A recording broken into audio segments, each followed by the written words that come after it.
할렐루야. 네, 한 주간 잘 지내셨습니까? 너무 우리 얼굴을 못 본 것 같아서 참 아쉽고 또 그립고 그렇습니다. 근데 또 이런 시간을 통해서 하나님 우리에게 가르치시는 것들이 분명히 있으리라고 믿습니다. 우리가 그동안에 늘 익숙하게 드려왔던 예배의 시간이 얼마나 귀한 시간이고, 한 예배 한 예배가 정말 하나님께서 허락하지 않으시면은 결코 우리에게 또 일어날 수 없는 일들, 허락될 수 없는 일들이라는 것을 우리는 이 시간을 통해서 아주 철저하게 깨닫게 되어지는 것 같습니다.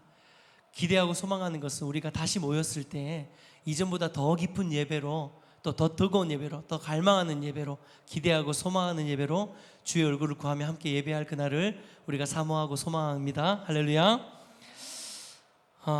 한 사람이 자동차를 몰고 가다가 속도 위반으로 경찰에게 잡혔어요. 그래서 이제 스티커, 이게 딱지라고 하죠. 딱지를 이렇게 떼면서 경찰이 선생님 이제 과속입니다 라고 하면서 이렇게 벌금을 부여했습니다. 그러자 그 운전자가 자기도 모르게 아이고 제가 오늘 술을 한잔 했더니 이게 정신이 하나도 없었네요 라고 이야기를 하는 거예요. 그러니까 이 경찰이 깜짝 놀라면서 술을 한잔 하셨다고요? 그러면 음주운전까지 제가 벌칙금을 부과하겠습니다 라고 해서 음주운전까지 부과를 한 거죠. 그러니까 옆에 있던 아내가 아유 경찰관 아저씨 이가 무면허라 가지고 이 맨정신으로는 운전을 할 수가 없어요 라고 이야기하는 거예요. 그러니까 경찰이 깜짝 놀라면서 뭐라고요? 무면허라고요? 내리십시오. 안 됩니다. 내리세요 해서 내린 거예요. 그러니까 뒷자리에 앉아있던 장모님이 툴툴거리면서 야 이서방 거봐 훔친 차로 운전하면 이렇게 된다 그랬잖아. 여러분 좀 억지스러운 이야기지만 이야기가 마냥 그 우스갯소리는 아닌 것 같아요. 야 저 운전자 진짜 어이없다 이렇게 생각하시잖아요 지금. 근데 사실은 이 운전자와 같은 상황이 어쩌면 저와 여러분 안에 동일하게 있는 상황일 수 있습니다. 우리가 멀쩡한 것처럼 살아가고 있지만 사실 우리 내면 안에는 겹겹이 감추고 숨겨두고 있는 죄악들이 너무나도 많이 있다는 거죠.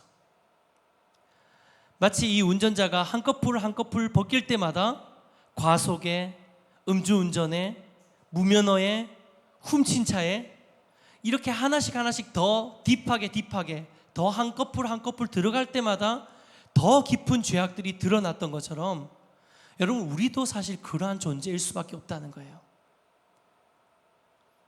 좀 찔리지 않습니까?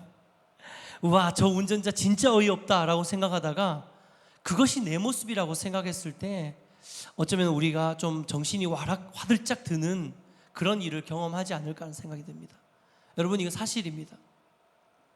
우리 안에는 겹겹이 우리를 드러내고 더 깊숙한 곳으로 들어갈 때마다 우리 내면 안에 더 깊고 더 중하고 더 어두운 더 은밀한 죄악들이 드러날 수밖에 없는 것이 우리의 연약함이라고 저는 믿습니다.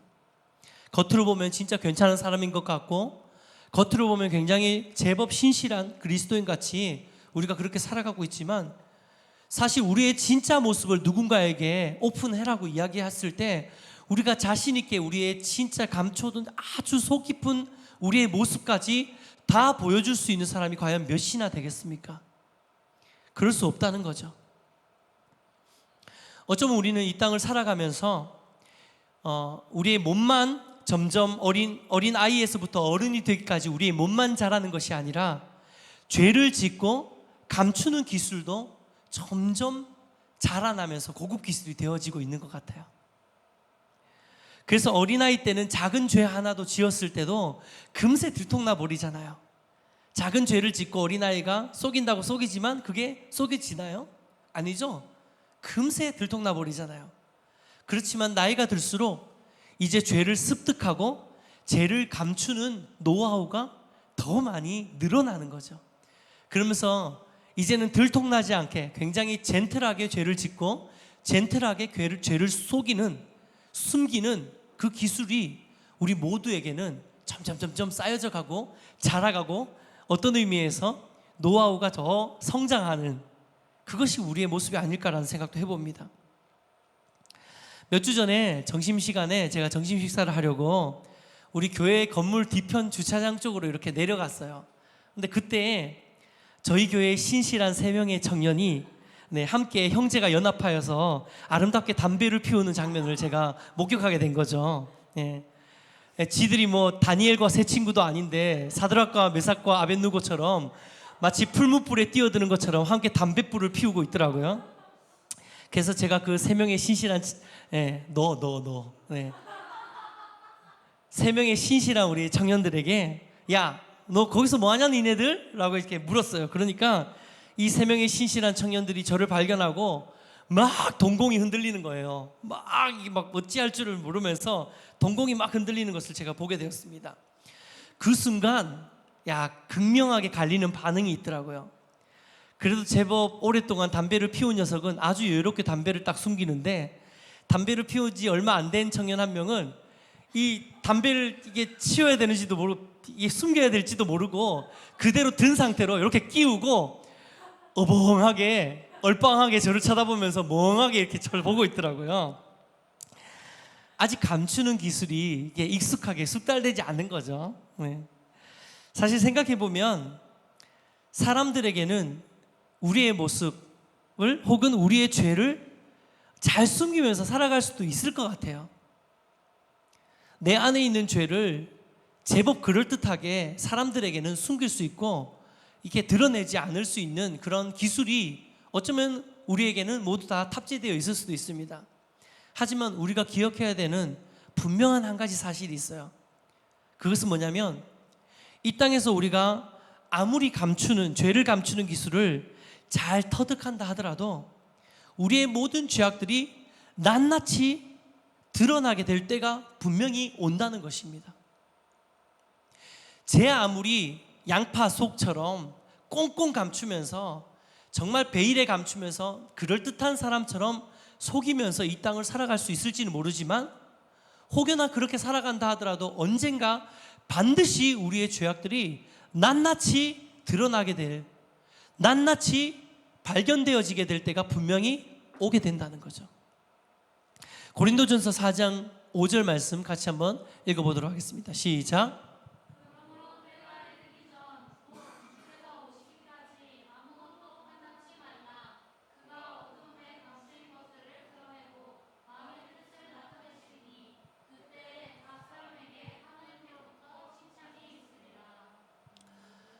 여러분, 사람들에게는 숨길 수 있어요. 하지만 아무리 어두움 속 깊숙한 곳에 꽁꽁 숨겨두었던 죄라고 하더라도 결국은 주님 앞에 서는 그날에는 우리의 모든 죄악들이 하나님의 심판대 앞에서 철저하게 드러나게 될 것입니다. 아찔하시죠? 그래서 저는 오늘 죄 바로 알기 시리즈, 우리가 지난 2주 동안 죄 바로 알기라는 제목으로 함께 말씀을 나누는데 오늘은 3번째 죄 바로 알기 시리즈로 함께 나누고 싶은 말씀이 있는데요. 오늘 말씀은 따라하겠습니다. 죄는 숨길 수 없다. 다시 한번, 죄는 숨길 수 없다. 다른 말로 죄는 반드시 드러나게 돼 있다는 거죠. 오늘 여기에 대해서 함께 우리가 말씀을 고민하고 묵상하면서 우리 안에 숨길 수 없는 그 죄의 속성을 함께 우리가 좀 고민하면서 이 죄의 문제를 좀 이겨낼 수 있는 그런 시간이 되었으면 좋겠습니다. 오늘 본문을 통해서 우리는 죄는 숨길 수 없다는 이 사실을 정말 잘 알 수 있어요. 지난 2주간의 말씀과 오늘 본문을 함께 연결해서 다시 한번 좀 살펴보자면요, 여러분 기억을 좀 되살려 보십시오. 사단이 하와에게 다가가서 하나님의 말씀을 어떻게 하죠? 변질시키죠. 변질시키면서 죄의 유혹으로 다가옵니다. 그런데 안타깝게도 하와가 이 말씀의 변질, 말씀의 왜곡 가운데서 흔들려버리고 말씀에 이탈하고 결국은 선악과를 어떻게 하죠? 따 먹게 됩니다. 죄의 선택을 했다라고 지난주에 말씀을 드렸죠.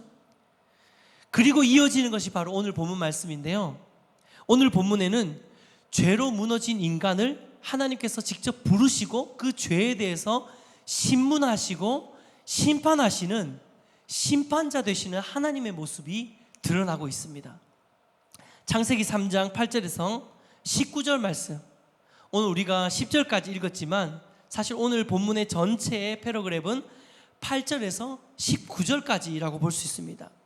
근데 이 8절에서 19절까지의 모습을 보면요, 이것이 도도돌도 아니고 정확하게 법정에서 재판을 하고 있는 장면이 지금 나오고 있어요. 한번 볼까요? 8절에서 10절까지는 하나님이 아담을 호출하십니다. 근데 사실 아담만 호출하신 게 아니라 그 뒤쪽을 보면 하와와 뱀까지 다 호출하고 계시는 것을 알 수 있습니다. 죄를 지은 그 죄인들을 지금 에덴 법정 앞에 세우신 것입니다. 그리고 11절에서 13절까지는 아담에게 그리고 하와에게 이렇게 신문하시는 장면을 볼 수 있습니다. 그리고 14절에서 19절은 그동안 왜 네가 이렇게 따먹었냐라고 신문한 그 신문, 취조한 결과를 가지고 이제 심판을 내리시는 장면이에요. 자, 내가 이때까지 이렇게 너의 말을 들었으니 보니까 너는 이런 죄가 있어. 그러니까 너는 이런 벌을 받아야 돼. 땅 라고 치는 것이 바로 14절에서 19절 말씀이라는 거예요. 전형적인 법정의 재판 모습이죠. 저는 이 말씀을 묵상하다가 성경 전체에 커다란 좀 구조를 발견하게 됐어요. 여러분, 그것은 성경의 첫 책인 창세기에 앞부분에 바로 이 인간의 그 죄악을, 범죄를 기록하면서 오늘 3장이면 창세기의 거의 앞이잖아요. 창세기 가장 앞쪽에 하나님께서 인간의 죄에 대해서 심판하시는 심판정의 모습, 심판자의 모습을 보여주고 있어요. 그런데 성경의 가장 마지막 책이 무엇입니까? 요한계시록이죠. 요한계시록에서 나오는 하나님의 주된 모습이 무엇입니까? 어떤 모습이죠? 동일하게 심판자 되시는 모습이에요. 창세기에 처음에 나오는 하나님의 모습도 창조의 하나님 이후에 바로 나오시는 모습이 바로 심판자의 모습이고, 그리고 요한계시록에 나오는 하나님의 모습도 바로 심판자의 모습이라는 거예요. 이걸 가지고 제가 표를 하나 만들어 보았는데요. 보이시죠? 창세기와 요한계시록의 심판을 비교하면 창세기와 요한계시록의 동일하게 심판자는 우리 하나님이십니다. 믿으십니까? 네. 그리고 심판의 대상은 창세기에서는 아담과 하와와 뱀으로 기록되어 있지만 마지막 요한계시록, 우리의 인생의 마지막 종말에는 하나님께서 모든 인류, 우리까지 포함되는 거죠. 우리도 이제는 아담과 하와가 하나님의 심판 앞에 섰듯이 저와 여러분도 우리가 지은 죄를 가지고 우리가 하나님 앞에 어떻게 살았는지를 가지고 하나님 앞에 서야 될 때가 분명히 올 것임을 요한계시록은 말씀하고 있는 것입니다. 심판의 장소는요, 창세기에서는 에덴 동산이었지만 이 요한계시록에서는 결국 하나님의 보좌인데, 이 하나님의 보좌를 요한계시록에서는 뭐라고 이야기하냐면 새 하늘과 뭐라고요? 새 땅이라고 이야기를 하고 있습니다. 여러분, 새 하늘과 새 땅이라는 것은 새로운 에덴 동산을 이야기를 하는 것이에요. 그래서 요한계시록에 나오는 심판의 장소는 새 에덴입니다. 그리고 마지막에 심판의 내용은 뭐냐면 창세기에서는 아담과 하와에게 유한한 벌을 내렸습니다. 너희가 정령 죽으리라 하였지만 사실 이 죽음과 또 이 땅 가운데서 우리가 수고로 고통받아야 하는 그 벌은 우리가 살아있는 동안에만 겪게 되는 유한한 벌이죠. 그런데 요한계시록에 나오는 심판의 내용은요, 유한한 것이 아니라 영원한 벌입니다. 우리가 결국 마지막 때에 하나님 앞에 서서 심판받고 우리의 꽁꽁 숨겨두었던 죄를 주님 앞에 낱낱이 아뢰을 그때에 우리의 모습과 우리의 삶과 우리의 죄악들을 하나님 앞에 카운트할 그때에는 우리가 받아야 되는 죄의 그 어떤 죄의 책임은 유한한 것이 아니라 영원한 형벌 가운데 처해질 수밖에 없다는 이 사실을, 이 두려운 사실을 우린 반드시 기억해야 되는 줄 믿습니다. 그런데 바로 이 부분은 성경에서 가장 핵심적이고 중요한 메시지 중에 하나입니다.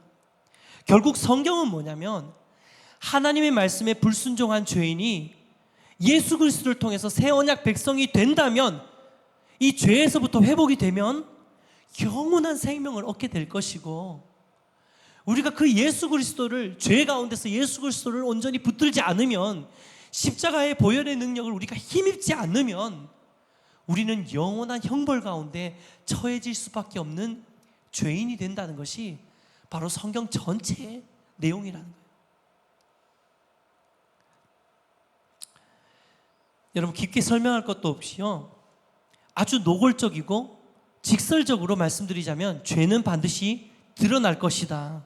그리고 반드시 이 죄에 대한 심판이 있을 것이다 라고 말씀하는 것입니다. 여러분, 이 사실 믿으십니까? 여러분, 정말 믿으십니까? 네. 아멘 소리가 막 점점 줄어들죠.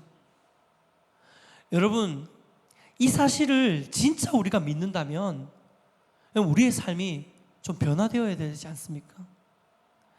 우리가 하나님이, 나의 죄가 하나님 앞에서 드러날 수밖에 없고 내가 이 죄에 대한 심판을 받을 것이다 라는 사실을 진짜 믿는다면 여러분, 우리의 삶은 분명히 달라지게 될 것입니다. 저는 이 말씀을 준비하면서 하나님이 저에게 질문하시는 것 같은 마음을 좀 받았습니다. 성재야, 너는 네 죄가 반드시 드러날 것을 믿냐? 그리고 그 죄가 반드시 심판대 앞에 서게 될 것을 믿냐? 네, 주님 믿습니다. 이렇게 고백하고 곰곰이 생각해 보니까 사실 제가 믿고 있는 이 믿음과 제가 살고 있는 삶 가운데 어떤 간격이 존재하는 것을 제가 알게 되겠더라고요. 제가 믿고 고백하는 그 믿음과 제 삶이 간격이 있는 거예요. 제가 진짜 그렇게 믿는다면 내가 이렇게 살지 않을 것 같은데, 내가 그렇게 믿는다고 고백하면서도 내 삶엔 여전히 순간순간 죄의 요구로 흔들리고 무너지는 삶을 살고 있는 것이 우리의 모습이라는 거예요. 사랑하는 여러분, 우리가 정말로 우리 죄가 혹여 사람들에게는 숨겨질지 모르지만 우리가 하나님 앞에 섰을 때 결코 우리의 죄가 숨겨질 수 없다는 사실을 여러분 정말 믿는다면, 정말 그것을 믿는다면, 여러분, 우리가 지금 머물고 있는 그 죄의 자리에서 최대한 빨리 애를 쓰면서 치열하게 몸부림치면서 그 자리에서 빠져나와야 되는 줄 믿습니다. 우리가 죄의 심판을 피할 수 없다는 것을 믿는다면 우리가 머물고 우리가 즐기고 먹음직도 하고 보암직도 하고 탐스럽기도 해서 도무지 이 죄를 놓을 수 없어서 그냥 들고 있는 이 죄가 있다면 빨리 집어 던져야 되는 것이 맞다는 거예요. 그것이 우리의 믿음과 우리의 삶의 일치죠. 그런데 우리가 보암직도 하고 먹음직도 하고 탐스럽기도 하니까 자꾸 거기에 머물러 가지고 여기가 좋사오니 이것 좀 해도 이 정도는 괜찮겠지? 라고 하면서 그 죄를 느끼고 탐닉하고 있다면 하나님은 나의 심판자이시고 나의 죄가 하나님 앞에 여지없이 드러나게 될 것입니다 라고 믿는 그 믿음과 내가 지금 서 있는 이 자리가 이질감이 생긴다는 겁니다. 여러분, 지금 여러분의 자리는 어디에 있습니까? 만약에 우리가 정말 우리 죄가 하나님 앞에 숨길 수 없고 하나님 우리의 심판자라는 사실을 철저하게 고백하고 믿는다면 지금 당장 우리가 즐기고 있는 그 죄의 자리를 박차고 나오시기를 주님의 이름으로 축복해 드립니다. 영향력 있는 영성가이자 아주 유명한 기독교의 그 책을 쓰시는 베스트셀러 작가인 조이 도우슨이라는 분이 계십니다. 제가 사역하고 있는 그 YWAM이라는 선교단체에 아주 기틀을 놓으신 영성가신데, 조이 도우슨이 여성분이세요. 이 여자분이신데 이분이 쓴 하나님을 경외하는 마음이라는 무려 28년 동안이나 베스트셀러로 등극하고 있는 아주 유명한 책이 있어요. 이 책을 혹시라도 안 읽어보신 분들이 있다면 한번 읽어보시기를 추천해 드립니다. 근데 이 책에서 하나님을 경외하는 마음이라고 했는데 결론적으로 이 책에서 말하고 있는 것은요, 하나님을 경외하는 마음이라는 것은 그냥 막연하게 하나님을 두려워하는 마음이 아니다. 오히려 더 하나님과 친밀하게 교제하고 하나님을 더 사랑하는 마음이 바로 하나님을 경외하는 마음이다 라고 기록하고 있어요. 그러면서 우리가 이렇게 하나님과 더 가깝게 다가가고 친밀해지고 또 하나님을 더 사랑하기 위해서 우리에게 필요한 마음이 있는데, 그것이 바로 죄를 미워하는 마음이 필요하다라고 이야기를 하고 있어요. 쉽게 말해서 조이 도우스는 하나님을 경외하는 마음은 곧 죄를 미워하는 마음이다 라고 이야기를 하고 있는 것입니다. 할렐루야. 이런 마음이 저와 여러분에게 회복되어지시기를 축복해 드립니다.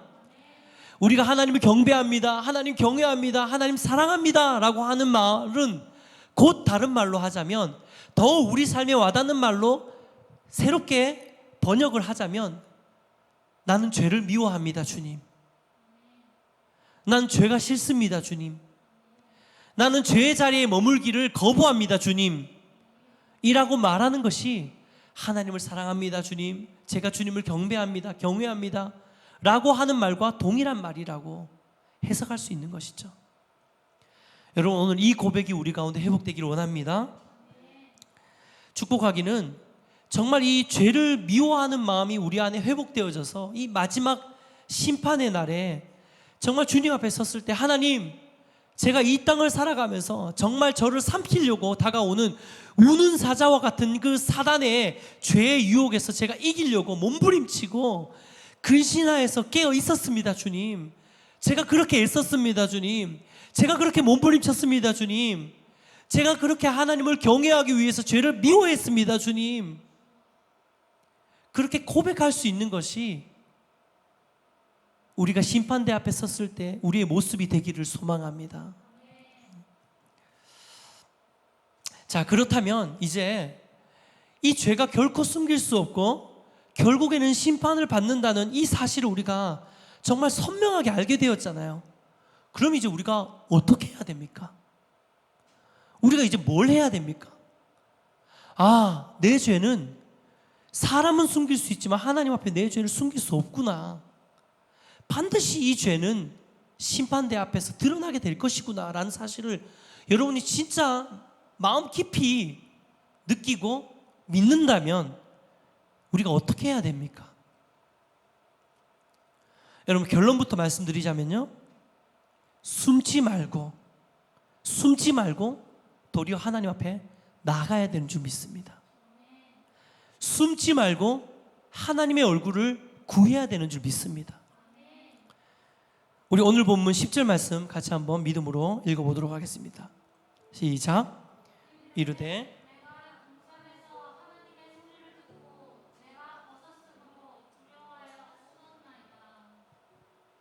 두려워하여 숨었나이다. 두려워하여 숨었나이다. 두려워하여 숨었나이다.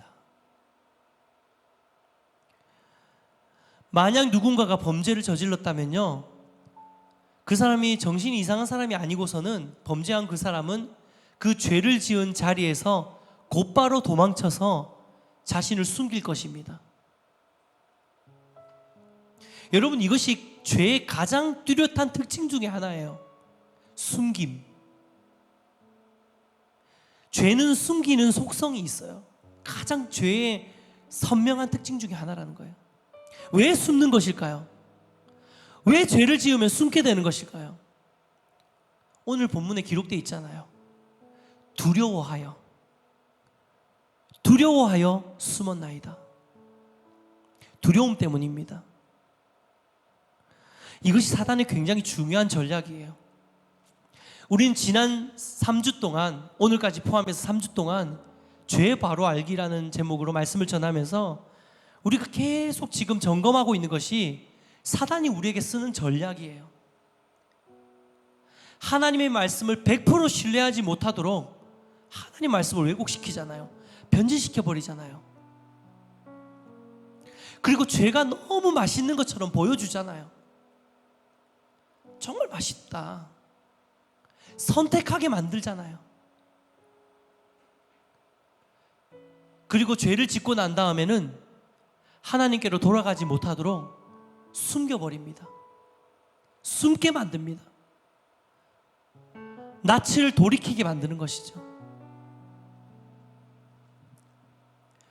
제가 어제 저녁에 집에 이제 도착해가지고 잠깐 이제 머리 식힌다고 TV를 보는데 글래디에이터라는 영화를 하더라고요. 근데 그 영화에 보면 어떤 장면, 이런 장면이 나와요. 그 검투사들에게 이제 오리엔테이션을 하는 어떤 사람이 나와가지고 검투사들에게 이렇게 교육을 합니다. 너희가 만약 황제의 얼굴을 직접적으로 만나게 된다면, 황제랑 같이 대면한다면 절대로 황제에게서 등을 돌리면 안 된다. 황제에게는 항상 얼굴과 얼굴을 대면해서 뵈야지, 황제가 나를 바라보고 있는데 내가 등을 이렇게 돌려버리면 그것은 죽음이다, 죽게 된다라고 이야기를 합니다. 여러분, 우리가 우리의 아버지 되신 하나님의 얼굴에서부터 뒤를 돌려버리고 숨는 순간부터 우리에게는 죽음인 것이에요.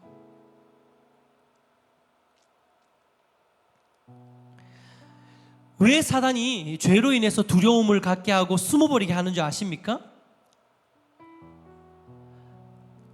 우리가 죄 가운데 있더라도 하나님 얼굴을 구하면 하나님은 우리를 회복시키시는 분이기 때문입니다. 하나님은 우리를 용서하시는 분이기 때문이에요. 하나님은 그 모든 죄를 다 덮으실 만큼의 능력이 있기 때문입니다. 그래서 우리를 하나님으로부터 등을 돌리게 만들고 숨어버리게 하는 것이 바로 사단의 전략이라는 거예요. 하나님과의 관계를 단절시켜 버리려고 하는 것입니다. 조금 전에 제가 소개드렸던 그 하나님을 경외하는 마음이라는 이 책의 영어 원제목이 뭐냐면요, Intimate Friendship with God입니다. 하나님과 함께 친구처럼 친밀하기. 여러분, 하나님을 경외한다는 것은요, 하나님과 함께 친구처럼 친밀하게 교제하는 이 관계입니다. 이 관계 안에서 온전한 경외가 일어나는 줄 믿습니다. 근데 사단이 죄를 짓게 만들고 그 죄로 인해서 두려움이 오게 하고 그 두려움으로 인해서 하나님으로부터 돌아서서 숨게 만들어 버리는 것은 뭐냐면, 결국은 하나님과의 이 친밀한 관계를 깨트려 버리고 하나님이 우리를 회복시키지 못하도록, 우리가 하나님의 얼굴을 구하지 못하도록 단절시키고 깨트려 버리는 것입니다. 이것이 바로 사단이 우리에게 하려는 일이라는 거죠. 이사야 1장 1절 18절 말씀 같이 한번, 아주 중요한 말씀입니다. 이사야서 1장 18절 말씀 읽어보겠습니다. 시작. 여호와께서 말씀하시되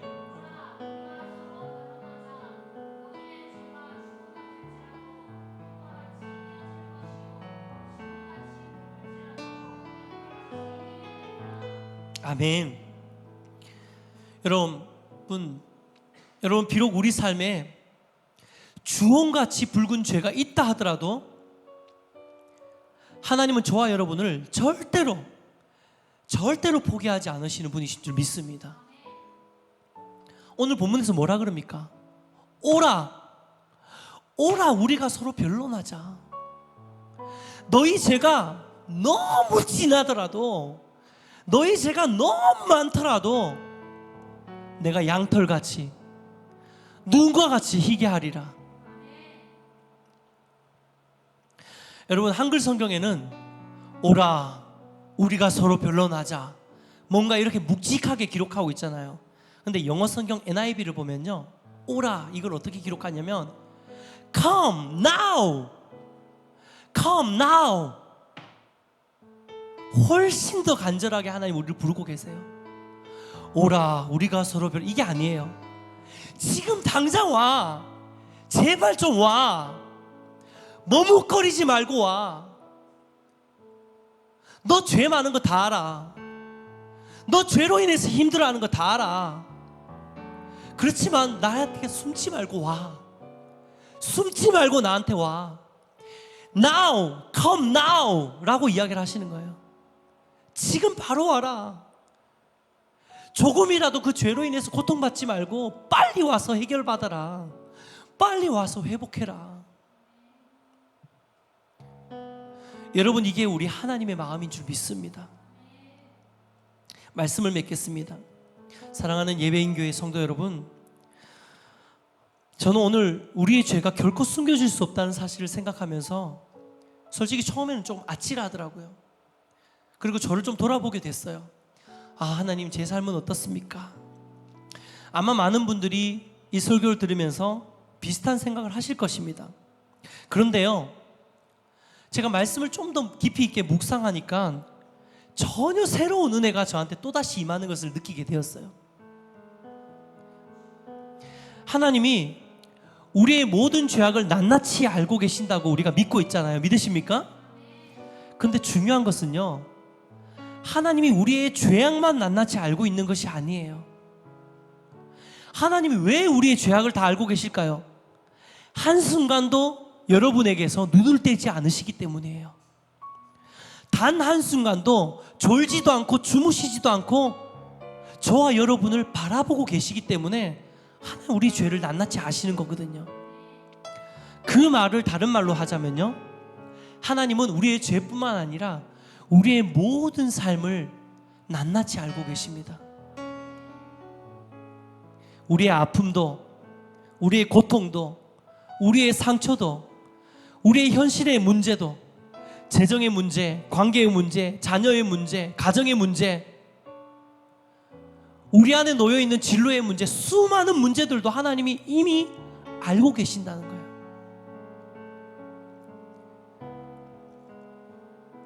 하나님의 두 눈은 우리의 죄만 찾아내시는 것이 아니라 우리의 작은 신음까지도 찾아내시는 분이신 줄 믿습니다. 사랑하는 여러분, 이 하나님 앞에 우리의 삶이 어차피 숨겨질 수 없다면 여러분 믿음으로 결단합시다. 하나님, 어차피 숨길 수 없는 인생인데 하나님 앞에 숨길 수 없는 죄가 드러나는 인생이 아니라 하나님을 향한 숨길 수 없는 사랑이 드러나는 인생 되게 해주십시오. 하나님을 향해 숨길 수 없는 내 이 기쁜 마음, 감사한 마음이 드러나는 인생이 되게 해주십시오. 숨길 수 없는 죄가 더 많이 드러나는 인생이 아니라 하나님을 향한 친밀함과 하나님을 향한 사랑과 하나님을 향한 갈망과 하나님을 향한 소망함이 더 주님 앞에 드러나는 인생 되게 하여 주시옵소서. 여러분, 이런 인생 되시기를 주님의 이름으로 축복해 드립니다. 말씀 준비하면서 하나님 제 마음에 주셨던 찬양이 주만 바라볼지라 하나님의 사랑을 사모하는 자, 너의 작은 신음에도 응답하시는 주님, 이 하나님이 우리 하나님인 줄 믿습니다. 우리 찬양하면서 함께 그 하나님 앞에 다시 한번 우리의 삶을 드리며 나갑시다. 하나님의 사랑을, 하나님의 사랑을 사모하는 자, 하나님의 평안을 바라보는 자, 너의 모든 것 창조하신 우리 주님이 너를 얼마나 사랑하시는지,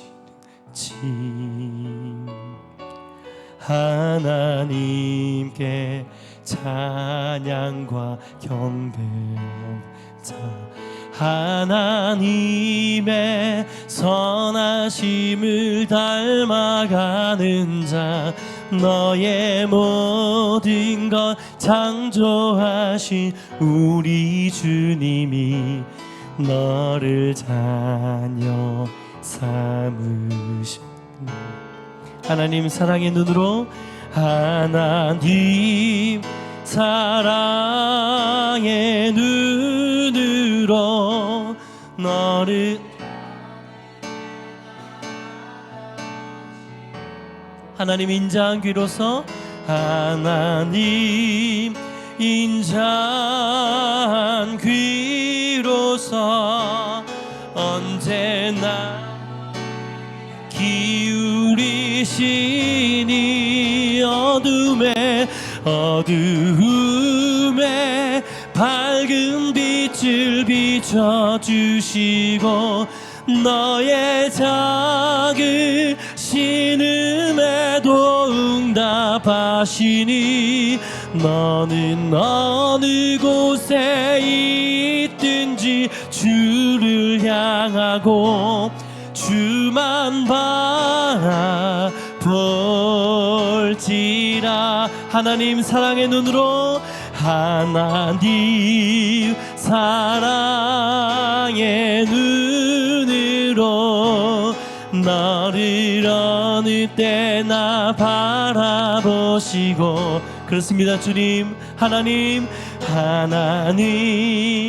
인자한 귀로서 언제나 너에게 기울이시. 우리 믿음으로 주님 바라보며 어두움에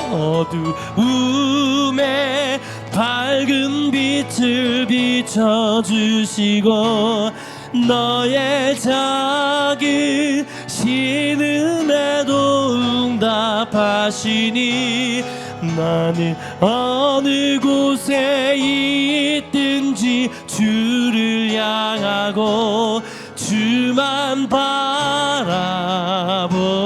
바라보지라. 이 시간 함께 기도하며 주 앞에 나갑시다. 하나님, 우리가 우리 삶 가운데 하나님 주님 앞에 숨길 수 없는 죄임을 알면서도 죄의 자리에 머물러 있었던 우리를 용서하여 주시옵소서. 이제 다시 한번 이 믿음 가지고 우리의 믿음과 우리의 삶이 일치하기 원합니다. 심판자 되신 주님을 믿는 그 믿음으로 우리가 하루하루 살아가게 하시고 죄를 경멸하게 하시고 죄를 미워하게 하시고 하나님 날마다 우리를 보고 계시는 주님 앞으로 바라보며 나아가는 우리의 삶이 되게 하여 주시옵소서. 우리 이 시간 주님 한번 잡고 기도하며 나갑니다. 주여 주여